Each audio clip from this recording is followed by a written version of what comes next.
Imagine you're sitting at a giant Monopoly board, but here's the catch. You never roll the dice. You just sit there, stuck at go, never moving forward. That's life if you don't take a chance. Rolling the dice isn't about gambling. It's about taking action, making decisions, and seizing opportunities. And today in this video, I'm going to show you how to roll the dice and play real life Monopoly and scale up in real estate from houses to hotels. Type in the comments, roll the dice if you're ready to make moves in real estate. Strategy number 1. Let's dive right in with one of the most powerful strategies in real estate, the BRRRR method. Buy, renovate, rent, and repeat. Think of it like planting a money tree. You plant the seed with your initial investment, nurture it with renovations, and watch it grow into this towering asset that keeps giving you fruit year after year after year. Let me break it down with this example. Imagine you buy a 5-unit building. The purchase price is $500,000 and it needs about $100,000 in repairs. You secure a hard money lender or a private lender for 90% of the purchase price and 100%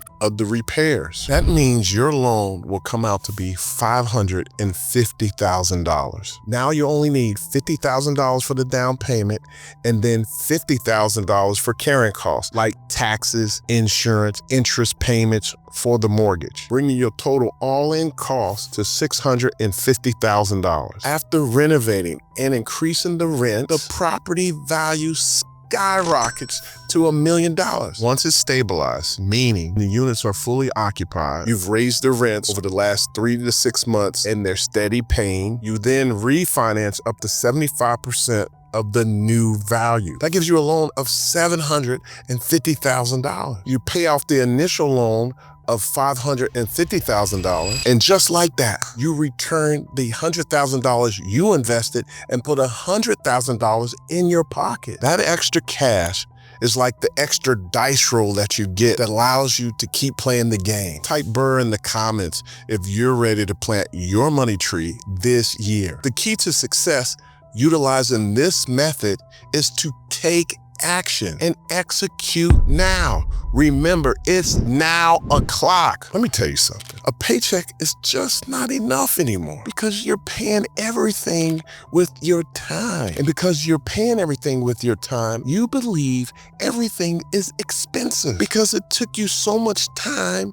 to afford it. It absorbed not just your time in days, but it absorbed your time in months, in years, in work, and in saving to be able to afford and purchase what you truly desire. It's time to turn your side hustle into your main hustle and turn your job into your side hustle. If you make the commitment in buying good locations, you will literally be one big deal away. This leads to strategy number 2. Location, location, location. It's not about finding a cheap deal or any old deal. It's about finding a value-add property in a good neighborhood. Location is the key. When investors talk about location, they're really discussing population demographics. You need to look for areas with solid population and job growth, rising household incomes, strong employment opportunities, great traffic counts, like the number of cars that go down the street every day. And it's even this thing they call leakage, which measures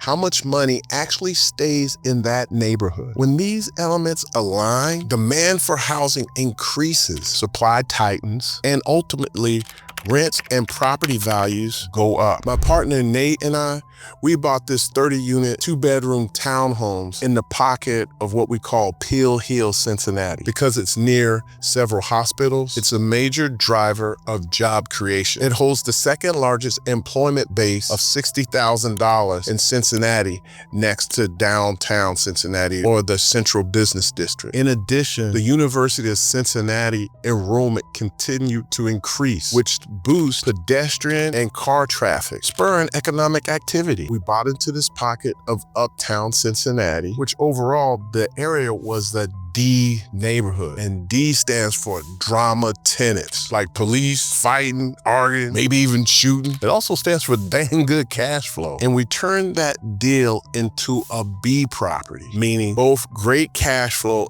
and equity, and the neighborhood transformed. Here are the numbers. We purchased the 30 unit for $400,000 using OPM, other people's money. We then secured a bank loan for $1.7 million for both the purchase and the renovation. Out of that $1.7 million, I reimbursed the investors $400,000 plus interest and used the remaining $1.2 million, which was about $40,000 a door, for construction, renovation, carrying costs, and closing fees. We then rented the 2-bedroom townhomes for an average of $1,200 a month per unit, pushing the value of the property to over $3 million. After refinancing for $2.6 million, we walked away with over $800,000 cash tax-free. And here's the kicker. We rode the wave of inflation, and over the next 3 years, we increased the rent from $1,200 to $1,400, which was a $200 increase. And now the property is worth over $4.6 million. Are you understanding what just happened? We now can refinance the loan again for $3.6 million, and we could put out another $1 million cash tax-free, and the cycle continues. That's why I call it planting a money tree. You keep harvesting the fruit and reinvesting the seeds to grow even more. Now, at this point, you really got to be ready to plant a money tree. Share this video with someone who can utilize this if you're ready to roll the dice and plant your money tree this year. The third strategy is CFO. To play real-life Monopoly, you have to become a CFO, cash flow operator. A CFO is like a police officer that manually manages traffic. The officer can stick up their hand at any moment to signal all traffic to stop. Literally stopping all the flow of traffic creates a traffic jam. And with the gesture of waving their hands, they can signal to the westbound traffic to go. And then with their hand again, they can signal to north and south to go, but with no turns. That's what it's like to manage the flow of cash. Like a police officer on the 1st of the month, you signal to the tenants with a lease, come on, the rents are due, baby. If they don't pay, it slows the flow of cash, which can cause traffic. To resolve this, you have your property manager send what they call a nastygram, and it's a 3-day notice that says your rent is due. Maintenance wants to do a capital expenditure like fix the roof or replace a boiler. And like a CFO that acts like a police officer, sometimes you just have to hold up their hand and say, stop, talk to the hand. There's not enough money. Leasing agent, come on, get me some more tenants to generate more revenue so that we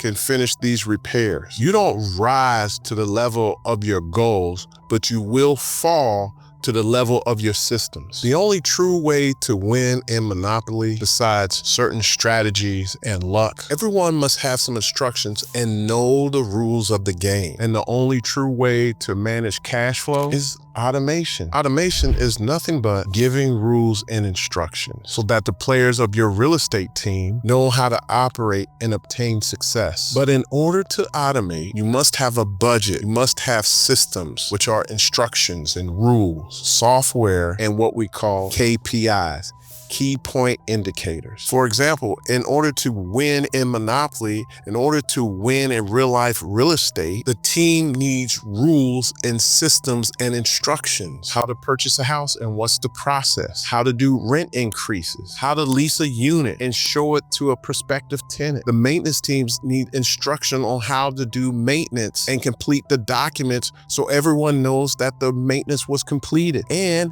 how to properly purchase material so everyone can account for it. They even need to know the rules on how to properly evict a tenant. In addition, your team will need KPIs. That's the key point indicators, which also helps measure the flow of traffic. It also quantifies the team's daily contribution that your team contributes to your game plan. Without it, you will never be able to determine who is creating holes in your boat that's not allowing you to float to your financial destination. Instead, you will sink and lose the game. KPIs make players or team members accountable to hit daily and weekly goals. It tells them how many maintenance orders they should complete in a day. It will dictate how many offers they should make on properties daily or weekly. This is the key to track and create progress to the goal and win the game. But this cannot be done without a budget or budget projections, also known as a pro forma. Now, what's included in the budget? It talks about the renovation costs, the capital expenditure, taxes, insurance, maintenance, utilities, and especially the amount of reserves you need. You will also track all of this with a monthly P&L, what they call the profit and loss statement. All of this dictates how you move across the board because it describes how much money is in your war chest. Therefore, you know how much money you have to invest, how much more you can borrow, and how much you need to keep so that you have capacity to operate and pay your monthly expenses. Not acting as a CFO will definitely put you in the traffic jam and stop all the flow of your cash. And eventually, it will detour you down the road of bankruptcy, and ultimately you will end up losing in the real life game of Monopoly. All because you didn't control your costs and you ran out of capital. But if you master your cash flow like a CFO and utilize budgets and systems, you will be able to move on to the next strategy of the game. Type in CFO in the comments if you're ready to manage cash flow like a boss. Strategy number 4, OPM, other people's money. Leveraging other people's money, whether it's bank debt or equity, is like someone giving you more free seeds to plant multiple money trees. It's free because it didn't cost you any of your time. You leverage other people's time and money. It will truly allow you to monopolize the board, to buy all the real estate you want. This is how you play real life Monopoly. If you will use OPM to plant multiple money trees, type in OPM in the comments. Are you catching what I'm throwing? The key to raising capital is WFM. What's in it for me? All the investor wants to know is how they gonna benefit. What's in it for me? What's in it for me? They want to know how you can help them solve their money problem. Therefore, don't sell them on the deal, persuade them on the deal. People invest with people they like and trust. Show them how your deal will provide them value and help solve their money problem. Now, don't be surprised. Most people's money problems are not what you think. Their money problem is they have too much money and they don't know what to do with it. And they're looking for people like you. Do you know it's someone's job to get up every morning and to go out to give to people millions of dollars to invest in deals every day? Did you know there's over 20 million accredited investors in the United States that control over $109 trillion? I share this with you to let you know there is an abundance of money out there.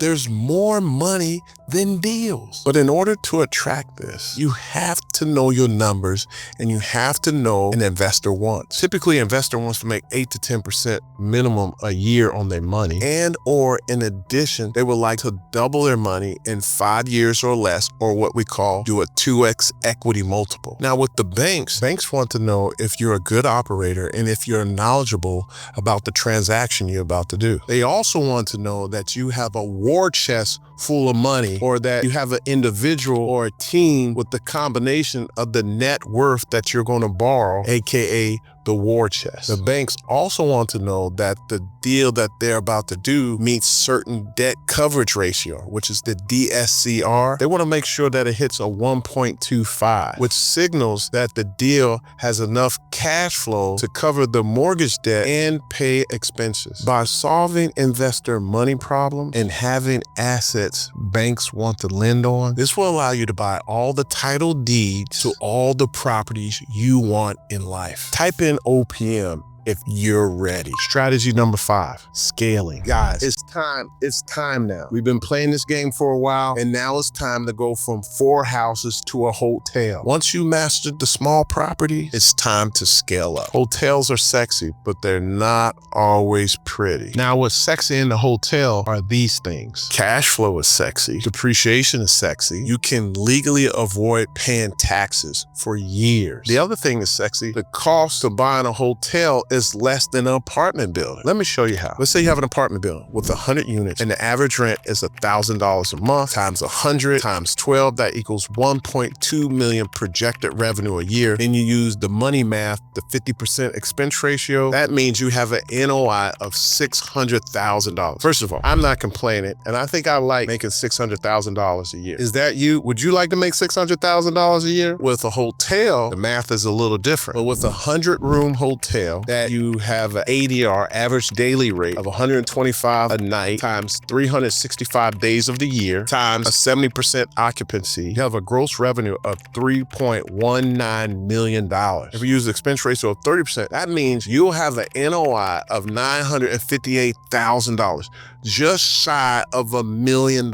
First of all, would you like the apartment cash flow of 600, or would you like this hotel money of $1 million? Like the hotel generated with the same amount of rooms, $400,000 more. Let's compare apples to apples, because in any business, I don't care what it is, it's all about the cash flow. So let's say the apartments netted $1 million NOI, and let's say the hotels had an NOI of $1 million as well. Well, an apartment, you're gonna pay at a rate of a 6 cap. So $1 million divided by 0.06, that comes out to be $16.6 million. Now, with a hotel, you can buy that at 8 cap. So $1 million divided by 0.08, that comes out to be $12.5 million. For the same amount of cash flow, you can buy a hotel for $4.1 million less. But the key to being successful in hotels is having a strong team that understands the industry. You need a hotel operator that manages day-to-day activities. You need a lender that you can develop a relationship with that would give you favorable terms. You need an asset manager, because if you're not skilled, you need someone to overlook, make sure that the operators are hitting the KPIs, key point indicators. You'll need lots and lots of vendors, even traveling contractors that can help control your costs and are skilled not just in finish work, but in mechanicals like the boiler and HVAC and hot water heaters. You need a lawyer that's really familiar with hotel agreements and franchise agreements, because those agreements are so much more convoluted than a typical apartment or single family agreement. And last but not least, you have to be well capitalized in a hotel, because so many things changes through the market. Remember, hotels are based on the economy. So if the economy is great, guess what? Hotels are shooting cash flow out of everywhere. But when the economy is bad, like when we had COVID, hotels don't perform as well. And that's the not so pretty part. Type in hotel if you're ready to scale your real estate empire. So remember, to play real life Monopoly, you must roll the dice by taking bold, strategic actions. Use the BRRRR strategy to build your portfolio. And always, always look for properties with the right demographics. Because a great deal is not about just having a low price. It's about the right location. Now it's your turn. Type in BRRRR or Money Tree if you're ready to change your life with real estate. And share this video with someone you know who needs to start playing real life Monopoly. Let's build wealth together, one roll of the dice at a time. Like, share, and subscribe. Thanks for watching. Remember, action creates opportunity. Keep rolling the dice. And remember, you're just one big deal away. Peace.